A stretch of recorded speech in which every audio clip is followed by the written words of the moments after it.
Кара Суу районунун Ынтымак айыл аймагындагы кыш чыгаруучу жана көмүрдү кайра иштетүүчү завод жакында ишке берилет. Ага 9 миллион доллар инвестиция салынган. Анда жылына 50 миллион даана кыш өндүрүлүп, өлкө боюнча муктаждыкты толук камсыз кылат. Көмүрдү кайра иштетүүчү бөлүгү болсо жылына 600 миң тонна кара отунду жууп чыгарат. 300дөн ашуун жумуш оруну түзүлөт. Негизи бул көмүр тазалоочу фабрика менен кирпич заводдун экөөнүн иши бири-бирине байланыштуу.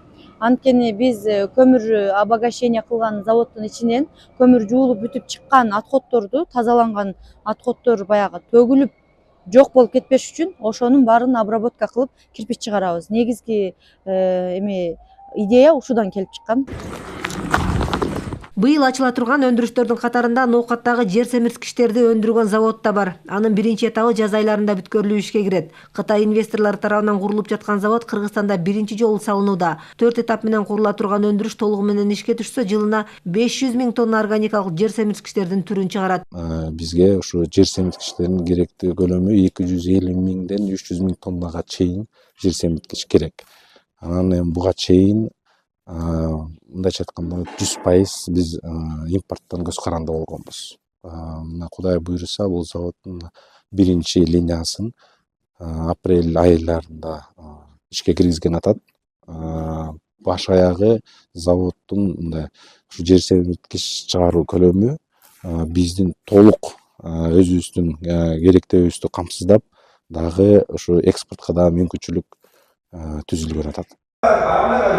Өнөр жай ишканалары ар бир районда ачылышы күтүлүүдө. Мисалы, Кара Суу районунда жакын аралыкта 9 өндүрүш ишканасынын курулушуна капсула салынат. Алар Жети Баатыр эт азыктарын чыгаруучу заводун куруу, Лифан аккумулятор чыгаруучу өндүрүш, 3 асфальт завод жана 4 чакан ГЭСтин курулушу башталат. Жалпы бул райондо 400дөн ашуун жумуш орун түзүлөт. Негизинен алсак, айыл чарба тармагында, кайра иштетүү тармагында бизде бир топ ар бир райондо ири ушундай цехтер бар. Мөмө жемиштерди кайра иштетүүчү цехтер бар. Логистикалык ошол сактай турган кампаларды карап атабыз. Кора Кулжа мисалы чоң алай райондорун айтсак, бул жерде тоо район болгондуктан биз ошонун потенциалын колдонуп, планга киргизип биз чакан мини ГЭСтерди карап атабыз.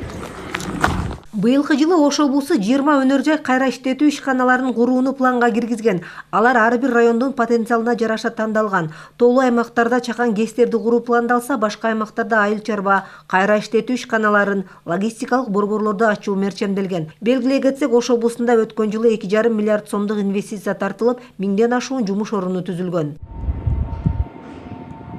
Тамара Асанова, Уран Адешев, ЛТР, Ош облусу.